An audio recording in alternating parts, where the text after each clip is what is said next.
ഉമ്മ ഛർദിക്കുന്നത് കയ്യുമ്മമാനോട് പറയാന്നാ പറഞ്ഞത്. ഞാൻ പറഞ്ഞ കയ്യുമ്മ MBBS എടുക്കാത്ത ഡോക്ടറാന്നാ പറഞ്ഞത്. ഡോക്ടർ കയ്യുമ്മ. പറ കയ്യുമ്മനോട് പറ.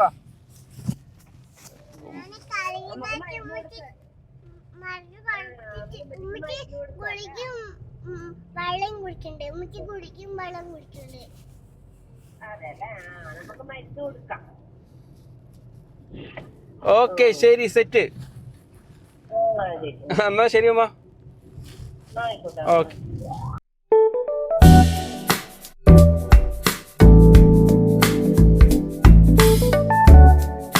ഹലോ, ടിപ്സ് ഓഫ് ലൈഫിൻ്റെ പുതിയൊരു വീഡിയോയിലേക്ക് ഏവർക്കും സ്വാഗതം. അപ്പോൾ ഞാൻ ഇപ്പോൾ അത്യാവശ്യം ഗ്യാപ്പ് എടുത്തിട്ടല്ലേ വീഡിയോ ഇടുന്നത്. ഹെൽത്ത് ഇഷ്യൂസൊക്കെ കണ്ടാട്ടോ വീഡിയോ ലേറ്റ് ആവുന്നത്. വീഡിയോ ഉണ്ടെങ്കിൽ എഡിറ്റ് ചെയ്യാനും ഇടാനുള്ളൊരു എന്താ പറയുക, ആരോഗ്യം എന്നെ സംബന്ധിച്ച് ഇപ്പം എനിക്കില്ല. അപ്പോൾ അതുകൊണ്ടാണ് ലേറ്റ് ആകുന്നത്. അപ്പോൾ നിങ്ങളുടെ വീഡിയോയിൽ ഫസ്റ്റ് കണ്ടതുപോലെ തന്നെ നമ്മൾ പിന്നെ റംക്കാൻ്റെ വീട്ടിലോട്ടേക്കാണ് പോകുന്നത്. ചെറിയൊരു വ്ളോഗായിട്ട് എടുത്ത് വെച്ചിട്ടുണ്ടായിരുന്നു കേട്ടോ ഞാനത്. അപ്പം എനിക്ക് നല്ല വോമിറ്റിങ്ങും കാര്യങ്ങളൊക്കെ ഉള്ള സമയമാണ് ഞാൻ പറഞ്ഞിട്ടുണ്ടായിരുന്നല്ലോ കഴിഞ്ഞ വീഡിയോയിൽ. അപ്പോൾ അസ്ബുവിൻ്റെ ഒരു ഡോക്ടർ എന്ന് പറയുന്നത് ഇപ്പം റംക്കാൻ്റെ ഉമ്മയും എൻ്റെ ഉമ്മയൊക്കെയാണ്. എനിക്ക് എന്തെങ്കിലും വരുമ്പോൾ അത് വിളിച്ചിട്ട് അവൾ പറയുന്ന രണ്ട് വ്യക്തികളാട്ടോ, രണ്ട് ഉമ്മമാരെന്ന് പറയുന്നത്. അപ്പോൾ അവരെന്തെങ്കിലും സൊല്യൂഷൻ പറയും എന്നാണ് അവളുടെ ഒരു വിശ്വാസം. അവിടെ കുഞ്ഞുങ്ങളങ്ങനെയാണല്ലോ അല്ലേ, മുതിർന്നവരോട് എന്തെങ്കിലും പറയുമ്പോൾ അവരെന്തെങ്കിലും സമാധാനിപ്പിക്കുമ്പോൾ അങ്ങനെയൊക്കെ അവർ ഹാപ്പി ആകുന്നത്. ഞാൻ പറഞ്ഞതുപോലെ തന്നെ കഴിഞ്ഞ വീഡിയോയിലും ഞാൻ പറഞ്ഞിട്ടുണ്ട്, എന്നെ ഈ പ്രഗ്നൻസിയിൽ ത്രൂ ഔട്ട് എൻ്റെ കൂടെ നിന്നിട്ട് എന്നെ സപ്പോർട്ട് ചെയ്യുന്ന ആച്ച് ചെയ്യാറില്ല എന്നല്ല, എന്നാലും അവളുടെ ഒരു ഏജ് വെച്ചിട്ട് അവൾ ഇത്രയും ഒരു കുഞ്ഞു ബേബിക്ക് വേണ്ടി വെയിറ്റ് ചെയ്യുന്നതെന്ന് എനിക്ക് എക്സ്പ്രഷനിലൂടെ മനസ്സിലായ ഒരു വ്യക്തിയാണ് അസ്ബു. അപ്പോൾ നമ്മൾ കുറച്ച് ദിവസം നമ്മൾ ആ തുടക്ക സമയങ്ങളിലൊക്കെ അങ്ങോട്ടും ഇങ്ങോട്ടൊക്കെ യാത്ര ചെയ്യുമായിരുന്നു. അപ്പോഴൊന്നും അത്ര വലിയ ബെഡ് റെസ്റ്റൊന്നും ഉണ്ടായിരുന്നില്ല. പക്ഷെ നിലവിൽ ഞാൻ ഇപ്പം ഫുൾ ബെഡ് റെസ്റ്റിലാണ്. എന്നാലും എൻ്റെ കാര്യങ്ങൾക്ക് ഞാൻ പുറത്തു പോകും. അപ്പോൾ പുറത്തു പോകുന്ന സമയത്ത് എന്ന് പറഞ്ഞാൽ എനിക്ക് എന്തേലും വായിലിങ്ങനെ ഇട്ടുകൊണ്ടിരിക്കണം, ഇല്ലെങ്കിൽ ഞാൻ അപ്പോൾ വൊമിറ്റ് ചെയ്യും. അതുകൊണ്ട് റംക്കിങ്ങനെ എവിടെയെങ്കിലും പുറത്തിറങ്ങുമ്പോൾ ഓരോ സാധനങ്ങൾ സ്പെഷ്യലായിട്ട് എന്തെങ്കിലുമൊക്കെ കാണുമ്പോൾ എനിക്ക് വാങ്ങി തന്നിട്ട് എന്നോട് ചോദിക്കും, ഇതൊന്ന് കഴിച്ചു നോക്കും, ഇതൊന്നും എനിക്ക് പറ്റുമെങ്കിൽ പിന്നെ കണ്ടിന്യൂ അത് ചെയ്ത് പോലെ കരുതിയിട്ടാണ്. പക്ഷെ നമ്മൾ കുഞ്ഞു കുട്ടികളെ കുറുക്ക് കൊടുക്കുന്ന സമയത്ത് നിങ്ങൾ ശ്രദ്ധിച്ചിട്ടുണ്ടാവും, അല്ലെങ്കിൽ സെർലാക്ക് കൊടുക്കുന്ന സമയത്ത് അവർ ആദ്യത്തെ ദിവസം നല്ല ആവേശത്തോടെ അത് കഴിക്കും. രണ്ടാമത്തെ ദിവസം ആകുമ്പോൾ അവർ അതിന് കുറച്ച് വിമുഖത കാണിക്കും. മൂന്നാമത്തെ ദിവസം ആകുമ്പോൾ അവർ വാ തുറക്കാത്ത അവസ്ഥയുണ്ടല്ലോ. അത് തന്നെയാണ് ഈ പ്രഗ്നൻസിയിൽ എൻ്റെ അവസ്ഥ. ചില സാധനങ്ങൾ ഞാൻ പരീക്ഷിക്കും എനിക്ക് വോമിറ്റിങ് മാറാൻ വേണ്ടിയിട്ട്. ആദ്യത്തെ 1-2 ദിവസം അതുകൊണ്ട് എനിക്ക് നല്ല ആശ്വാസം കിട്ടും കേട്ടോ. അത് കഴിഞ്ഞ് മൂന്നാമത്തെ ദിവസമാകുമ്പോൾ പിന്നെ അത് കാണുമ്പോഴായിരിക്കും ഞാൻ വൊമിറ്റ് ചെയ്യുന്നത്. അങ്ങനെ എനിക്ക് ഓരോ സാധനങ്ങളൊക്കെ ഇങ്ങനെ പോകുന്ന വഴിക്ക് വാങ്ങിത്തരും. പിന്നെ വിശപ്പ് വരുന്ന സമയത്ത് ഭയങ്കര ബുദ്ധിമുട്ടാണ്, എന്താ പറയുക, കൺട്രോൾ ചെയ്യാൻ പറ്റാത്തൊരു ബുദ്ധിമുട്ട്. സൗമേച്ചിൻ്റെ അടുത്തിട്ടാണ് ഞാൻ ആദ്യം പോകുന്നത്. റംക്കാൻ്റെ വീട്ടിൽ പോകുന്നതിന് മുമ്പേ ഞങ്ങൾ ആദ്യം സൗമേച്ചിൻ്റെ അടുത്ത് പോയി. സൗമേച്ചിൻ്റെ ഫുഡൊക്കെ എനിക്ക് ഭയങ്കര ഇഷ്ടമാണ്. ഞാൻ സൗമേച്ചിനെ കുറിച്ചിട്ട് അധികം എൻ്റെ വീഡിയോ പറഞ്ഞിട്ടില്ലെന്ന് തോന്നുന്നു. എൻ്റെ സ്റ്റാഫ് എന്ന് പറയുന്നതിനേക്കാളും എൻ്റെ ഒരു സഹോദരിയാണ്. അപ്പം എനിക്കിങ്ങനെ സ്പെഷ്യലായിട്ട് ഫുഡൊക്കെ ഉണ്ടാക്കിയിട്ട് റംക്കാൻ്റെ അടുത്ത് കൊടുത്തു വിടാറാണ് മൂപ്പര് പതിവ്. അപ്പോൾ അങ്ങനെ പച്ചടി എനിക്ക് ഭയങ്കര ഇഷ്ടമാണ്. അപ്പോൾ അത് ഉണ്ടാക്കിയിട്ട് അതും വറവും കാര്യങ്ങളൊക്കെ ഉണ്ടാക്കിയിട്ട് എനിക്ക് വേണ്ടിയിട്ട് ഇങ്ങനെ കൊണ്ടുവെക്കും സെൻറ്ററിൽ. എന്നിട്ട് അത് റംക്കെടുത്ത് കൊണ്ടുവരുന്നതാണ് കാണുന്നത്. ഞാൻ അതും എടുത്തിട്ടാട്ടോ നേരെ റംക്കാൻ്റെ വീട്ടിലോട്ടേക്ക് പോകുന്നത്. നോൺ വെജ് ഇല്ലാണ്ട് ഒരു ഭക്ഷണം പോലും തൊണ്ടയിലൂടെ ഇറങ്ങാത്തൊരു വ്യക്തിയാട്ടോ ഞാൻ. എനിക്ക് അത്യാവശ്യം ഇപ്പം മീനും ഇറച്ചിയും അങ്ങനെയുള്ള സാധനങ്ങളൊന്നും ഇല്ലെങ്കിൽ അറ്റ്ലീസ്റ്റ് ഒരു മുട്ടയെങ്കിലും എനിക്ക് വേണം ഭക്ഷണം കഴിക്കാൻ വേണ്ടിയിട്ട്. പക്ഷെ ആ ഒരു വ്യക്തി പ്രഗ്നൻ്റ് ആകുന്ന സമയത്ത് നമ്പൂതിരി ആയിരിക്കണു എന്ന് പറയുന്ന അവസ്ഥയാണ്. കാരണം എനിക്ക് പിന്നെ അങ്ങോട്ടേക്ക് വെജിറ്റേറിയൻ മാത്രമേ പറ്റുള്ളൂ. ഒരു 5 മന്ത് വരെ എനിക്ക് കൂടുതലായിട്ടും നോൺ വെജിനോട് ഒട്ടും നമുക്ക് ഇഷ്ടമുള്ള ഭക്ഷണങ്ങൾ ഇഷ്ടമില്ലാണ്ടാവുക, ഇഷ്ടമില്ലാത്തത് ഇഷ്ടപ്പെടുക, ഇതൊക്കെയാണല്ലോ പ്രഗ്നൻസിൻ്റെ ഒരു വിരോധാഭാസം എന്ന് പറയുന്നത്. അപ്പോൾ ഞാൻ പ്രഗ്നൻ്റ് ആയിക്കഴിഞ്ഞാൽ പിന്നെ ഒരു ശരിയായ ഒരു നമ്പൂതിരി അങ്ങനെയാണ്. അപ്പം അതുകൊണ്ടാണ് ഈ പച്ചടിയൊക്കെ എനിക്ക് അന്ന് ആ സമയത്ത് എന്നല്ല, ഈ പ്രഗ്നൻസി ടൈമിൽ എനിക്ക് കൂടുതലായിട്ട് കഴിക്കാൻ ഞാൻ അതാണ് പ്രിഫർ ചെയ്യാറുള്ളത്. അവിടെ നിന്ന് ഇറങ്ങിയിട്ട് ഞങ്ങൾ പിന്നെ നേരെ ശ്രീകണ്ഠാപുരം എത്തിയപ്പം ഹസ്ബൻഡിൻ്റെ മുടിയൊക്കെ നല്ലപോലെ വളർന്നിട്ടുണ്ടായിരുന്നു. അതുപോലെ റംക്കാക്കും മുടിയൊക്കെ ഒന്ന് ഹെയർ കട്ടും കാര്യങ്ങളൊക്കെ ചെയ്യാനുണ്ടായിരുന്നു. അപ്പോൾ ഹസ്ബൂന് നിങ്ങൾ ഇരുന്ന് കണ്ടോ, ഭയങ്കര സമാധാനപ്രിയ കേട്ടോ. പിന്നെ ഒരു 1.5 വയസ്സ് തൊട്ടിട്ട് തന്നെ ഞാൻ മുടി മുറിക്കാൻ കൊണ്ടുപോയാൽ അവൾ ഇതുപോലെ ഇരുന്ന് കൊടുക്കും, കരയില്ല. അവരെങ്ങനെയാണോ തല പിടിക്കുകയെന്ന് പറയുന്നത് അതുപോലെ പിടിച്ചു കൊടുക്കും. അങ്ങനെ ഭയങ്കര കോപ്പറേറ്റീവ് ആയിട്ടുള്ള കുട്ടിയാണ്. ഞാൻ ചില കുട്ടികളെ മുടി മുറിക്കാൻ വേണ്ടി പോകുന്നത്, ഞങ്ങളുടെ ആദംകുട്ടീൻ്റെ തന്നെ മുടി മുറിക്കാൻ പോകുന്ന സമയത്ത് അവനെ ഞങ്ങൾ 3 പേരൊക്കെ പിടിച്ചു വെച്ചിട്ടാണ് ഒന്ന് മുടി മുറിക്കുന്നത്. അപ്പോൾ അത് വെച്ചിട്ട് എനിക്ക് ഇവിടെ മുടി മുറിക്കാൻ കൊണ്ടുപോകാൻ നല്ല എളുപ്പമാട്ടോ. പിന്നെ ഇതുപോലെ തന്നെ ശ്രീനഗരത്തുള്ള ഈ ഷോപ്പ് ഞങ്ങൾ ഒരു തവണ റമിക്കാൻ്റെ വീട്ടിലിരിക്കുന്ന സമയത്ത് പെരുന്നാളിൻ്റെ തലേന്ന് ഞങ്ങൾ അവിടെ പോയിട്ട് ഹെയർ കട്ട് ചെയ്ത്, അപ്പോൾ നല്ല അത്യാവശ്യം നല്ല ഹെയർ കട്ടൊക്കെ ആയതുകൊണ്ട് ഞങ്ങൾ പിന്നെ അങ്ങോട്ടേക്ക് പോകുന്നുണ്ടെങ്കിൽ അവിടെ നിന്ന് തന്നെയാണ് ഹെയർ കട്ട് ഇപ്പോൾ നിലവിൽ ചെയ്തുകൊണ്ടിരിക്കുന്നത്. പിന്നെ കുറേ നാൾ കഴിഞ്ഞിട്ടാട്ടോ പോകുള്ളൂ അങ്ങോട്ടേക്ക്. അപ്പോൾ അതുവരെ ഹസ്ബൻഡ് ഇങ്ങനെ ഒരുപാട് മുടിയും തലയിൽ വെച്ച് നടക്കും. അവിടെ പോകുന്ന സമയത്ത് ഹെയർ കട്ട് ചെയ്തിട്ട് വരെയാണ് പൊതുവെ പതിവ്. ഇതിനിടയിൽ ഞാൻ പറയാൻ വിട്ടൊരു കാര്യമുണ്ട് കേട്ടോ. ഞാൻ വീഡിയോയുടെ തുടക്കത്തിൽ തന്നെ പറയണമെന്ന് വിചാരിച്ചിരുന്ന ഒരു കാര്യമാണ്. ഞാൻ എത്ര ലേറ്റായിട്ട് വീഡിയോ ഇട്ട് കഴിഞ്ഞാലും, ഞാൻ എപ്പോഴും എൻ്റെ വിശേഷങ്ങൾ പറഞ്ഞു കഴിഞ്ഞാലും എന്നെ സപ്പോർട്ട് ചെയ്യാൻ നിങ്ങളിൽ ഒരുപാട് പേരുണ്ട്. നിങ്ങളുടെ ഒരുപാട് പേരുടെ പ്രാർത്ഥനയൊക്കെ ഞാൻ കഴിഞ്ഞ വീഡിയോനകത്തൊക്കെ കണ്ടിട്ടുണ്ടായിരുന്നു. എനിക്കിങ്ങനെ വയ്യാന്നൊക്കെ പറഞ്ഞപ്പോൾ ഒരുപാട് സന്തോഷം അത് കാണുന്നതിൻ്റെ അകത്ത്. ഇനി മുമ്പോട്ടേക്കും നിങ്ങളുടെ സപ്പോർട്ടൊക്കെ എനിക്ക് ഉണ്ടാവണം. ഒരുപാട് വീഡിയോസൊക്കെ ചെയ്യണമെന്ന് ആഗ്രഹമുണ്ട് കേട്ടോ. പക്ഷേ ചെയ്യാനിരിക്കുന്ന സമയത്ത് ആകെ ഒരു മടുപ്പ്, അറിയാലോ ഓരോ നമുക്ക് വയ്യാണ്ടിരിക്കുന്ന സമയത്തുള്ളൊരു സിറ്റുവേഷൻ. അതുകൊണ്ടാണ് ഞാൻ വീഡിയോ ചെയ്യാൻ ലേറ്റ് ആവുന്നത്. പക്ഷെ എന്നിരുന്നാലും ഞാൻ എൻ്റെ യൂട്യൂബ് ഫാമിലി എപ്പോഴും എൻ്റെ കൂടെ തന്നെ കൊണ്ടുപോകാൻ ആഗ്രഹിക്കുന്നുണ്ട്. അങ്ങനെ അസുബുവിൻ്റെ ഹെയർ കട്ട് ഇത് ഇവിടെ കംപ്ലീറ്റ് ആയിട്ടുണ്ട്. ഇവിടെ എത്തുമ്പോഴത്തേന് ഏകദേശം അത്ര ഇത് എത്തുമ്പോഴത്തേനും ഞാൻ നല്ല ടയർഡായിരുന്നു. പിന്നെ അങ്ങോട്ടേക്ക് ക്യാമറാമാനോ എന്ന് പറയുന്നത് നമ്മുടെ ആച്ചിയായിരുന്നു. അതുകൊണ്ടാണ് ആച്ചിനെ അധികം വീഡിയോ കാണാത്ത കേട്ടോ. പിന്നെ എന്ന് പറഞ്ഞു കഴിഞ്ഞാൽ കുറേ പേര് ചോദിച്ചിട്ടുണ്ടായിരുന്നു, ആച്ചി ഇപ്പം ഒരു ഷൈ ആയതുപോലെ, അവളിപ്പം 5ാം ക്ലാസ്സൊക്കെ ആയല്ലോ, കുട്ടികൾ വലുതാകുമ്പോൾ പിന്നെ 2K കിട്ടാണ് നമ്മളെക്കാളും കൂടുതൽ അവരുടെ ചിന്താഗതിയൊക്കെ ഇങ്ങനെ പോകും. അപ്പോൾ അവർക്ക് കുറച്ച് ചമ്മലും കാര്യങ്ങളൊക്കെ വന്നിട്ടുണ്ട്.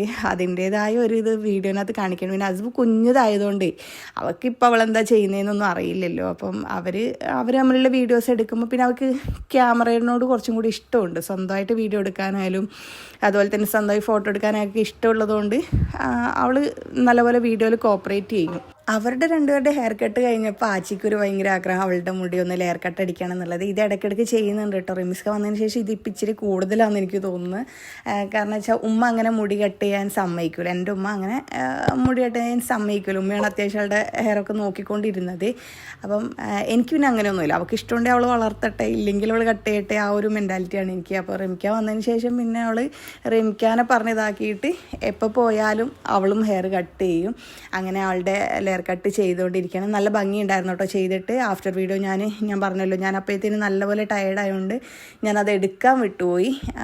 പിന്നെ അത് കഴിഞ്ഞ് ഇവരുടെ പ്രഹസനമാണ് കാണുന്നത്. ഇവർ ഈ കാണുന്ന പോലെ, വീഡിയോയിൽ കാണുന്ന പോലെ ഭയങ്കര സ്നേഹനിധികളൊന്നും അല്ല കേട്ടോ. ഫുൾ ടൈം അടിയാണ്. ഒരു ടോം ആൻഡ് ജെറി ലൈക്ക് ക്യാരക്ടേഴ്സാണ്. അത് ആച്ചിയാണെങ്കിലും റമിക്കായിട്ട് അങ്ങനെ തന്നെയാണ്. എപ്പോഴും തമ്മിൽ 2 പേരും അടി ഉണ്ടാക്കും. എനിക്ക് ഈ പരാതി തീർക്കാനേ സമയം ഉണ്ടാവാറുള്ളൂ. അപ്പോൾ അവിടുത്തെ ഹെയർ കട്ടും കാര്യങ്ങളൊക്കെ ചെയ്തു നമ്മൾ നേരെ ഇത് റമിക്കാൻ്റെ വീട്ടിലോട്ടേക്ക് എത്താറായി. ഇവിടെ എത്തുമ്പോൾ ഒരു സമാധാനമാണ്. ഇനി എനിക്ക് എന്താ പറയുക, സമാധാനമായിട്ടൊന്ന് പോയി കിടക്കാം. ഈ ഒരു സമയത്ത് അങ്ങനെയാണല്ലോ, നമുക്കൊന്ന് എവിടെയെങ്കിലും കിടന്നാൽ മതി എന്നുള്ളത്. അപ്പോൾ ഞാൻ എവിടെ എത്തിയവാടെ ഞാൻ നേരെ പോയി കിടക്കോട്ടെ ചെയ്തത്. ഇപ്പോഴാണെങ്കിൽ റമിക്കാൻ്റെ ഉമ്മയിലും ഉപ്പയിലും ഒന്നും ചെയ്യാനും സമ്മതിക്കൂല. കാരണം വെച്ചാൽ ഞാൻ എന്തെങ്കിലും ഒന്ന് ചെയ്യുമ്പോൾ പറയും, നീ അത് ചെയ്യേണ്ട, നീ അവിടെ വെക്ക്, അങ്ങനെ പറഞ്ഞിട്ടാണ്. കാരണം ഒന്നത് എനിക്ക് വയ്യാന്നവർക്ക് നന്നായിട്ട് അറിയാം. പിന്നെ ഒരു സംസാരിക്കാൻ പോലും പറ്റാത്തൊരു സിറ്റുവേഷനാണല്ലോ ഈ വോമിറ്റിംഗ് എന്ന് പറയുന്ന സംഭവം. ഞാൻ ഈ വോമിറ്റിങ്ങിനെ കുറിച്ച് ഒരുപാട് പറയുന്നത് ഞാൻ ഒത്തിരി അനുഭവിക്കുന്നുണ്ട് കേട്ടോ. അതും കൊണ്ട് ഇപ്പം ഈ ഒരു കുറച്ച് മാസങ്ങളായിട്ട് പോലും ഞാൻ ഇപ്പോഴും ആ ഒരു ബുദ്ധിമുട്ട് അനുഭവിച്ചുകൊണ്ടിരിക്കുകയാണ്. നമ്മളിവിടെ എത്തിക്കഴിഞ്ഞാൽ ഇത് കണ്ടില്ലേ, ബാറ്റർ സമ്പ്രദായമായി. അവിടെ എത്തിക്കഴിഞ്ഞാൽ ആച്ചിക്ക് പിന്നെ ആദംകുട്ടീനെ മതി. ഉപ്പ പിന്നെ നേരെ ഹസ്ബൻഡിൻ്റെ അടുത്തേക്ക് പോകും. ഒന്ന് കൊടുത്തൊന്നിനെ എടുക്കാന്ന് നമ്മൾ പറയൂലേ.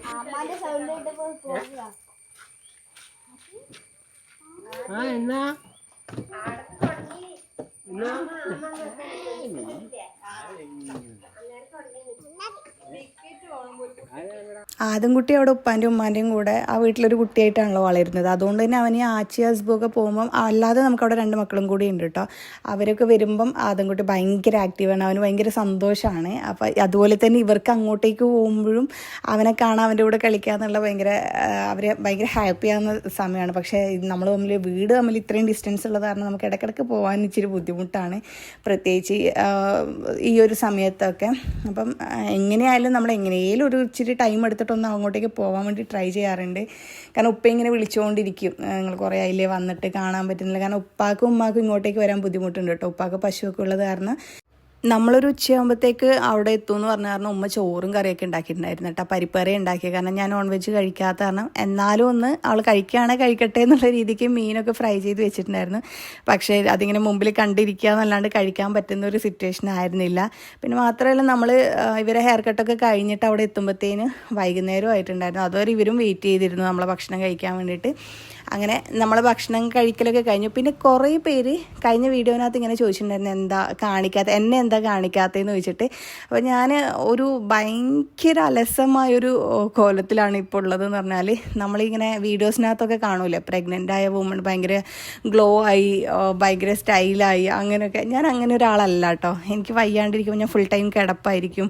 അപ്പം ഒരു നമ്മുടെ അതുവരെ ഉണ്ടായിരുന്ന ഒരു നേച്ചറൊക്കെ മാറി കോലം മാറുന്ന ഒരു കൂട്ടത്തിൽ. അപ്പോൾ എനിക്ക് അതിൻ്റേതായൊരു ചമ്മലുണ്ട് വീഡിയോന് മുമ്പിൽ വരാൻ വേണ്ടിയിട്ട്. എന്നെ ഞാൻ കാണിക്കുന്ന ഹോസ്പിറ്റലിൽ നിന്ന് കണ്ടവർക്കൊക്കെ മനസ്സിലാവും. അങ്ങനെ ഒരുപാട് ആൾക്കാർ ഇങ്ങനെ വന്ന് സംസാരിക്കാറുണ്ട്. അപ്പോൾ അവർക്ക് കണ്ടാൽ മനസ്സിലാവും നമ്മൾ വീഡിയോ കാണുന്ന ആളല്ലല്ലോ ഇതെന്ന് ചിലപ്പോൾ തോന്നിപ്പോവും. കാരണം വെച്ചാൽ ഞാൻ അത്രയും ജസ്റ്റ് ഒരു പർദ്ദയും ഒരു തട്ടോട്ടിട്ട് അങ്ങ് ഇറങ്ങും. ആ ഒരു ലെവലിലാണ് ഞാൻ പിന്നെ അങ്ങോട്ടേക്ക് ഇപ്പം നിലവിൽ അങ്ങനെയാണ് പോയിക്കൊണ്ടിരിക്കുന്നത്. പിന്നെ നമ്മളവിടുന്ന് ഭക്ഷണം കഴിച്ചിട്ട് ഇതേ ഇറങ്ങാൻ വേണ്ടി പോവാണ്. റെമിക്കാക്ക് വണ്ടിപ്രാന്തനാന്ന് ഞാൻ എപ്പോഴും പറയാറുണ്ടല്ലോ. അപ്പോൾ വരുന്ന സമയത്ത് നമ്മൾ അങ്ങോട്ടേക്ക് പോകുന്ന സമയത്ത് വണ്ടി കഴുകിയാൽ പോയി. അപ്പോൾ മഴ പെയ്തത് കാരണം വണ്ടിയിൽ ചളിയായി വീണ്ടും അവിടെ നിന്ന് ഒന്നും കൂടി കഴുകുക കേട്ടോ. വല്ലാത്ത പ്രാന്താണ്, എന്താ ഇങ്ങനെയെന്ന് എനിക്കറിയില്ല. പിന്നെ നമ്മൾ ഇറങ്ങുന്ന സമയത്തോട്ട് നല്ല മഴയുണ്ടായിരുന്നു. അപ്പം എനിക്ക് വയ്യാത്തതുകൊണ്ട് ഞാൻ പറഞ്ഞിട്ടുണ്ടായിരുന്നല്ലോ, ഉപ്പാനോട് ഏൽപ്പിച്ചിട്ടുണ്ടായിരുന്നു നമുക്ക് ഇളനീരൊക്കെ വേണമെന്നുള്ളത് ഏൽപ്പിച്ചിട്ടുണ്ടായിരുന്നു. അപ്പോൾ അന്ന് പോയപ്പോഴും ഉപ്പ കുറച്ച് ഇളനീരുണ്ടായിരുന്നതൊക്കെ എടുത്ത് തരികയാണ്. അപ്പോഴത്തേനും ഇത് നല്ല മഴയാണ് വന്നിട്ടുള്ളത്. ആ മഴയത്താട്ടോ നമ്മൾ തിരിച്ചു വന്നിട്ടുണ്ടായിരുന്നത്. അപ്പം നമ്മളടുത്ത് എൻ്റെ മുമ്പേ വീഡിയോ കണ്ടവർക്കൊക്കെ അറിയായിരിക്കും, എനിക്കൊരു 2 ക്യാറ്റ് ഉണ്ടായിരുന്നു, പേർഷ്യൻ ക്യാറ്റായിരുന്നു. അപ്പം അതിൻ്റെ അകത്ത് ഒരാൾ മുമ്പേ കുറേ നാൾ മുമ്പേ മെയിൽ ക്യാറ്റ് ഡെഡായിപ്പോയി. പിന്നെ ഒരു ഫീമെയിൽ ഉണ്ടായിരുന്നു, അതിനിങ്ങനെ വയ്യാണ്ടായപ്പോൾ എനിക്കും നോക്കാൻ പറ്റുന്നില്ല. അപ്പോൾ അങ്ങനെ ഉപ്പാൻ്റെ അടുത്ത് കൊണ്ടുപോയിട്ടുണ്ടായിരുന്നു. പക്ഷെ അത് അതിനെ കുറേ നാൾ ഉപ്പ നോക്കി, പറ്റിയില്ല, അതങ്ങനെ ചത്തുപോയി. അപ്പം റെമിക്കാൻ്റെ വീട്ടിലുണ്ടായിരുന്ന ക്യാറ്റിനെ നമ്മൾ ഇങ്ങോട്ടേക്ക് കൊണ്ടുവരികയാണ്.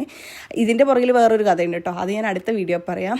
അപ്പം അവിടെ നിന്ന് ഇറങ്ങിയതിന് ശേഷം പിന്നെ ഇത് ഞാൻ പറഞ്ഞിട്ടുള്ള എൻ്റെ ഇഞ്ചക്ഷൻ എടുക്കാൻ വേണ്ടി ഹോസ്പിറ്റലിലോട്ടേക്ക് വന്നതാണ്. ഒടുക്കത്തെ പെയിനുള്ള ഇഞ്ചക്ഷൻ ആട്ടോ അത്. അതിൻ്റേതായ വേദനയൊക്കെ എനിക്ക് എൻ്റെ മുഖത്ത് കാണാൻ പറ്റും ഇഞ്ചക്ഷൻ എടുക്കുന്നതിന് മുമ്പേ. അപ്പം ആ ഇഞ്ചക്ഷനും കൂടി എടുത്തിട്ട് പിന്നെ ഞങ്ങൾ നേരെ വീട്ടിലോട്ടേക്ക് വന്നു. ഇത്രയ്ക്കായിരുന്നു ഞങ്ങളുടെ ഒരു ദിവസം എന്ന് പറയുന്നത്. അപ്പോൾ നിങ്ങൾക്ക് എൻ്റെ വീഡിയോ ഇഷ്ടപ്പെടുകയാണെങ്കിൽ ലൈക്ക് ചെയ്യുക, ചാനൽ ഒന്ന് സബ്സ്ക്രൈബ് ചെയ്യുക, മറ്റുള്ളവർക്കും വീഡിയോ ഒന്ന് ഷെയർ ചെയ്ത് കൊടുക്കുക. ഞങ്ങളുടെ സന്തോഷത്തിലും സങ്കടത്തിലും ഒക്കെ ഞങ്ങളുടെ കൂടെ ചേർന്നിരിക്കുന്ന ഞങ്ങളുടെ ഫാമിലിനോട് ഞങ്ങളുടെ വിശേഷങ്ങൾ പങ്കുവെക്കുന്നതിൽ എനിക്ക് സന്തോഷമുണ്ട്. പിന്നെ ഇതിപ്പോൾ ഞാൻ എന്തെങ്കിലും കഴിച്ചുകൊണ്ടിരിക്കുന്നതെന്നറിയോ, വീട്ടിൽ നിന്ന് വരുന്ന സമയത്ത് എന്തോ തക്കാളി മുറുക്ക് എന്തോ ഉപ്പാൻ്റെ അടുത്ത് നിന്ന് വാങ്ങിയിട്ട് വൊമിറ്റ് ചെയ്യുന്ന പറഞ്ഞാൽ ഞാൻ പറഞ്ഞില്ല, ഫുൾ ടൈം ഞാൻ എന്തെങ്കിലും വായിലിട്ടിട്ട് ഇങ്ങനെ ഒരു ചവച്ചുകൊണ്ടേയിരിക്കും. അല്ലാണ്ട് എനിക്ക് ഒരു 10 സെക്കൻഡ് പോലും നിൽക്കാൻ പറ്റില്ല. അപ്പോൾ അതാണ് ചെയ്തുകൊണ്ടിരിക്കുന്നത്. പിന്നെ ഇഞ്ചക്ഷൻ എടുക്കാനുള്ള ടെൻഷനും. അപ്പോൾ ഇതൊക്കെയാണ് ഞങ്ങളുടെ കുഞ്ഞു വ്ളോഗ് എന്ന് പറയുന്നത്. അപ്പോൾ പുതിയൊരു വീഡിയോയുമായി ഞങ്ങൾ ഉടനെ തന്നെ വരാം. അതുവരേക്കും ബൈ.